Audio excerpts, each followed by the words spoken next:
AP ప్రభుత్వానికి aqua రైతులు ultimatum ఇచ్చారు. ఫీడ్ ధరలు నిరసిస్తూ నేడు రాష్ట్ర వ్యాప్తంగా ఆందోళనకు దిగబోతున్నారు. రొయ్య మేత ధరలను 12 నుంచి 14 రూపాయల వరకు పెంచడం చాలా దారుణమని వారు ఆవేదన వ్యక్తం చేస్తున్నారు. పెంచిన మేత ధరలను నిరసిస్తూ ఆందోళనకు దిగబోతున్నారు. పెరిగిన ధరలతో టన్నుకు 14,000 రూపాయలు నష్టపోయే పరిస్థితి ఏర్పడిందని ఆవేదన వ్యక్తం చేశారు. ఆక్వా రైతులు అమాంతంగా పెంచేస్తున్న ఆక్వా మేత ధరలను నియంత్రించాలంటూ గతంలో ప్రభుత్వానికి అనేకసార్లు విన్నవించినట్టుగా చెప్పినా రైతులు ప్రస్తుత పరిణామాలపై రాష్ట్ర వ్యాప్తంగా నిరసన కార్యక్రమాలు చేపట్టాలని నిర్ణయించారు.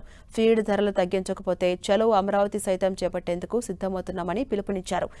తమ సమస్యలు తెలుసుకోకుండానే ఫీడ్ ధరలను ప్రభుత్వం పెంచేసిందని, ఇప్పటికైనా తమ పోరాటాన్ని అర్థం చేసుకోవాలని ఏపీ ఆక్వా రైతుల సంఘం అధ్యక్షుడు గాంధీ భవన్ రాజు సూచించారు. మేతల తయారీదారులు సిండికేట్గా మారి ఏకపక్షంగా ధరలు పెంచాయని తెలిపారు. కంపెనీలతో ప్రభుత్వం మాట్లాడి ధరలు తగ్గించాలని కోరారు.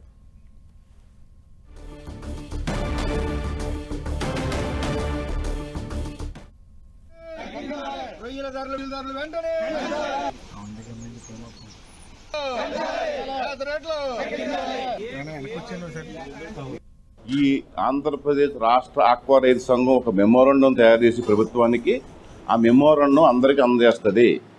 ఎవరైతే రేపు మనం ఆ కార్యక్రమం చేపడదాం అనుకున్నామో వాళ్ళందరూ కూడా రైతులు కానీ, నాయకులు కానీ, సంఘ నాయకులు కానీ ఆ ఒక అధికారిగా రేపు పొద్దున ఉదయం 10 గంటలకు రైతులతో కలిసి వెళ్ళి తప్పకుండా మన కోరికలు ఏదైతే ఉన్నాయో, ఈరోజు పెంచిన రేట్లు కానీ, వివిధ రకాల ఇబ్బందులు కానీ ఏదైతే ఉన్నాయో అవన్నీ కూడా ప్రభుత్వానికి తెలిసే విధంగా మెమోరాండం సమర్పించాలని ప్రతి సంఘ సభ్యుల్ని, రైతు నాయకుల్ని కోరుకుంటున్నాం.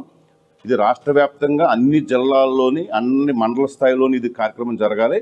ఆ రకంగా అందరికి కూడా ఈరోజు రాష్ట్ర స్థాయి సంఘం తరఫున పిలుపునిస్తున్నాం.